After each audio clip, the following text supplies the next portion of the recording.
The shimmering surface of the pool danced under the Florida sun. This is not a work of fiction. What you're about to hear is a true story, witnessed by hundreds, recorded in detail, and remembered as one of the darkest days in marine park history. It was a day when joy turned to chaos in the blink of an eye, when the line between trust and instinct was crossed and the consequences were irreversible. Jessica Radcliffe was more than an Ocean World Orlando trainer. She was a veteran with over 14 years of experience, known for her calm confidence and deep connection with the orcas she cared for. On that bright February afternoon, she walked onto the platform beside Cairo, a 12,000-pound apex predator cloaked in black and white beauty. To the audience, it was magic.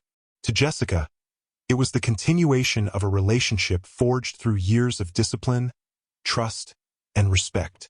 But beneath the surface, something else was moving, unseen, unspoken, unstoppable. And before the day was over, that bond would be tested in the most harrowing way imaginable. Stay with me until the end, because once you know what happened in those final minutes, you will never look at marine shows the same way again. And if you're new here, this is Animal Attack Archives, where we bring you real, unfiltered accounts of the world's most shocking encounters between humans and nature's deadliest predators. Hit the like button, subscribe, and turn on notifications so you won't miss the stories that need to be told. The stadium at Ocean World Orlando was alive with sound. The steady hum of voices, the rhythmic splash of water, the upbeat music pulsing through the speakers. The smell of salt water mixed with popcorn drifted through the air, settling over the crowded stands. Parents balanced trays of food while children leaned over the railings, eyes wide, eager for the first sign of the ocean giant below. Jessica stood at the platform's edge, the sunlight catching droplets still clinging to her wetsuit from the morning session. Every movement was measured, composed yet warm, the presence of someone entirely at ease in this space. A gentle smile crossed her face as she scanned the audience, then lowered her gaze to the water. Beneath the surface, Cairo moved in slow, deliberate circles. His dorsal fin cut a sharp silhouette, slicing the pool's surface like the keel of a ship. As he rose, his breath erupted in a misty plume, catching the light in 1,000 tiny prisms. Jessica extended a hand and, with practiced precision, he approached, nudging her palm with the tip of his rostrum. The crowd erupted in applause as Cairo responded to her first cue, slapping his tail against the water in a thunderous splash that drenched the front rows. Cameras flashed, children squealed, and for a moment, the illusion of harmony was complete. Jessica guided him through a sequence, a spy hop to eye the audience, a graceful breach that drew gasps from the upper tiers, and a long glide across the pool's breadth. The black and white arcs of his body were mesmerizing under the midday sun. But not every eye saw the same show. From the adjacent pool, a pair of trainers watched closely. Cairo's circles were tighter than usual, his pivots more abrupt, as though some invisible thread pulled him inward. Nothing overtly dangerous. Not yet. To the untrained, it was beauty in motion. To those who had spent years reading the subtle language of orcas, it was a note slightly out of tune. Jessica felt it too, a faint shift in the water's rhythm. She carried on, her signals crisp, her smile steady. The audience saw perfection. She saw possibility. What no one yet understood was that beneath the glittering surface, the current was already changing. Jessica had learned long ago that working with apex predators meant living in a constant state of awareness. Not fear, but an alertness that sat quietly in the background, ready to rise when the water changed. And now she could feel it. Cairo surfaced again, his great head lifting higher than the cue demanded, his exhale warm against her cheek. His dark eyes held her gaze for a fraction longer than usual, steady, unblinking, as though weighing something only he understood. "Good," she murmured softly, her voice just for him. Her hand moved in a familiar signal. He obeyed, but his movement was slower, heavier. The precision dulled. It wasn't resistance. It was something else. From the stands at Ocean World Orlando, laughter rang out as Cairo rolled lazily on his side, a move the audience took as playful. Parents leaned in to take photos. Children reached toward the spray. But at the trainer's platform, the atmosphere was different. A fellow trainer at the adjacent pool shifted uneasily, meeting the eyes of another. They didn't speak, but the message passed between them. Something's off. Jessica had seen this before in other whales. A subtle tightening in their path, a change in the cadence of their breath. The stillness before a storm. She adjusted her stance, boots braced at the pool's edge, every muscle tuned to the rhythm beneath her. The show continued, but to Jessica, each cue felt heavier. Cairo breached on signal, the crowd roaring as water rained down. But his re-entry was abrupt, the resulting swell stronger than she anticipated. He lingered close afterward, his massive body hovering just below the surface. Years of trust bound them together, and Jessica wasn't about to break that bond over a shift in mood. She had handled restless orcas before. She believed in the connection they had built through endless hours of training and care. Still, she could not ignore the way the water pressed differently against her legs. The way Cairo's movements pulled the focus toward her instead of the crowd. Her next signal was deliberate, her smile unwavering. Cairo responded with a shallow dive, reappearing directly in front of her, close enough that she could see the faint scars along his jawline from years past. For a brief moment, the world narrowed to just the two of them. No audience, no applause, only the deep, ancient presence in front of her. Somewhere deep inside, she felt the whisper of a thought she couldn't quite name. In less than a minute, that whisper would turn into a roar. The air above the pool at Ocean World Orlando shimmered in the heat. For the audience, nothing seemed amiss. Jessica lowered herself so her boots brushed the water's surface. The same final position she had taken hundreds of times before. Cairo floated before her, still and immense. Each rise and fall of his breath was like the slow pull of a tide. The sunlight turned his wet skin into a sculpture of black and white, every curve defined in sharp relief. Jessica extended her hand, palm open, offering the cue. His rostrum broke the surface, closing the space between them. She smiled, steady, practiced, leaning in just far enough to make contact. It happened in a blink. The shift from calm to violence was instantaneous. Without warning, Cairo surged upward, his jaws clamping around her arm and the fabric of her wetsuit in a crushing grip. The pool exploded into foam as his massive head twisted, dragging her into the depths with a force no human could resist. Gasps and startled laughter erupted from the stands, some still believing this was an elaborate trick.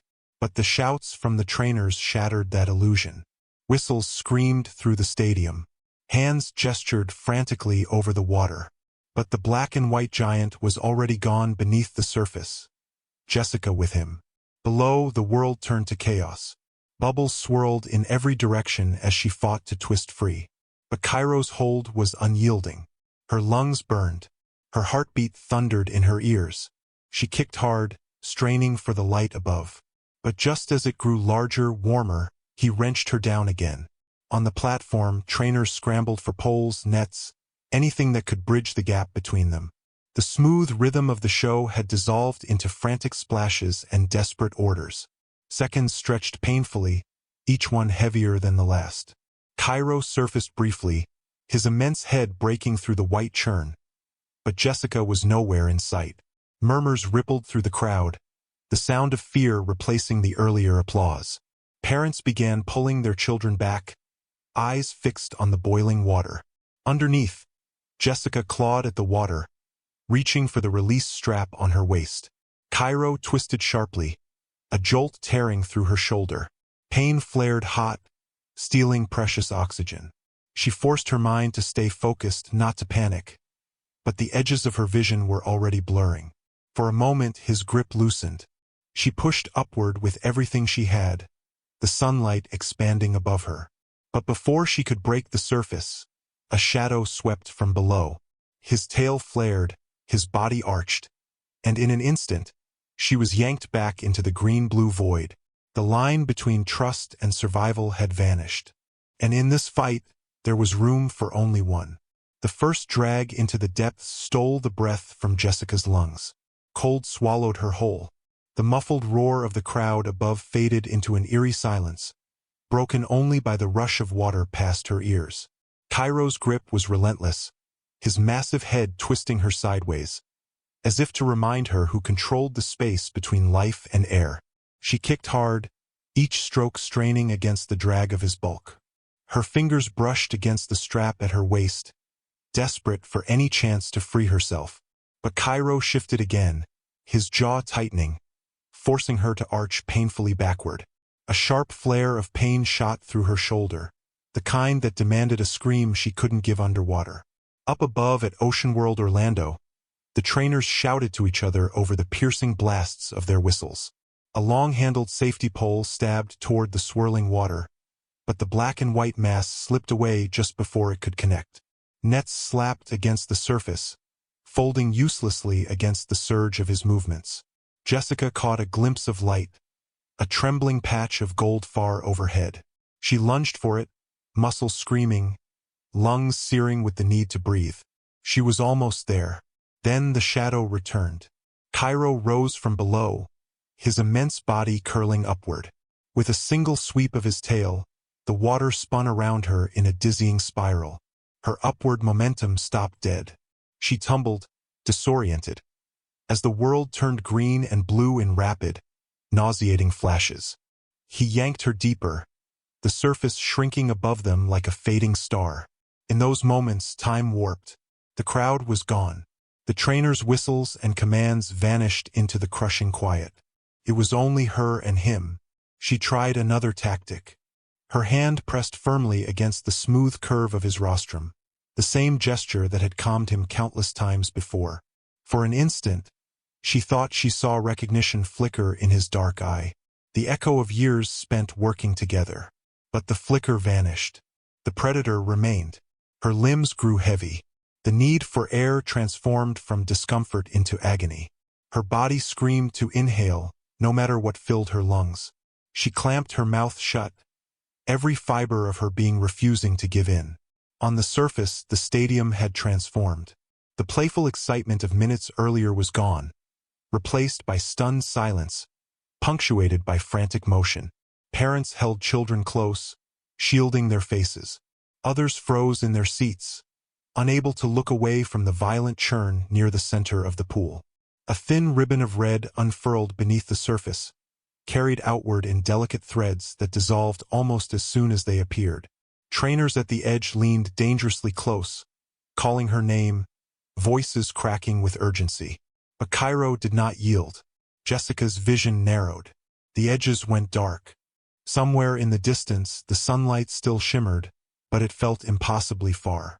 She kicked one last time, forcing her body upward in a final surge of will. For a heartbeat, she broke free of the drag, the water easing around her. And then the pull returned, sudden, violent, absolute. Cairo dove sharply, taking her with him into the shadow deep where light could not follow. The audience didn't cheer. They didn't speak. They simply stared at the water, knowing that whatever was unfolding beneath that glittering surface was no longer a performance. It was a battle, and it was slipping away. The surface of the pool at Ocean World Orlando stilled for the briefest moment, as if the water itself was holding its breath. The sunlight shimmered across it, a deceptive mirror masking the chaos beneath. Then a surge broke the stillness. Cairo rose, his massive head cutting through the glare, water cascading down his sleek frame. Beneath him, the shadow of Jessica's body swayed with the rhythm of his movement, tethered, unmoving, yet still just beyond reach. A trainer crouched low on the platform, voice trembling as he called her name. Another gestured frantically toward the holding gates, signaling for an emergency separation. But Cairo did not turn. He hovered for a heartbeat longer, then dipped silently beneath the surface again, carrying her down. A collective realization rippled through the stands. Parents pulled their children close, shielding their eyes. Some stumbled toward the exits, others froze, their gaze locked on the spot where she had vanished. The sharp edge of panic gave way to something heavier, a suffocating stillness that settled over every seat, every breath. From the upper rows, the water looked impossibly calm. But near the center, its color deepened, a faint swirl of crimson blooming and dissolving into the blue. The contrast was unbearable. The brilliance of the Florida sun overhead, the cold shadow lurking below. A few cameras kept recording, the quiet mechanical hum obscene against the weight of the moment. Those who dared to keep watching knew they were witnessing something that could never be undone. The whistles softened. The shouts grew less urgent, not out of surrender, but from the aching recognition that the line had been crossed, and there was no pulling it back.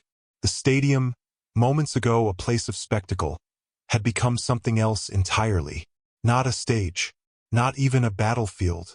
It was now a place of loss, and the silence it held would echo far beyond these walls.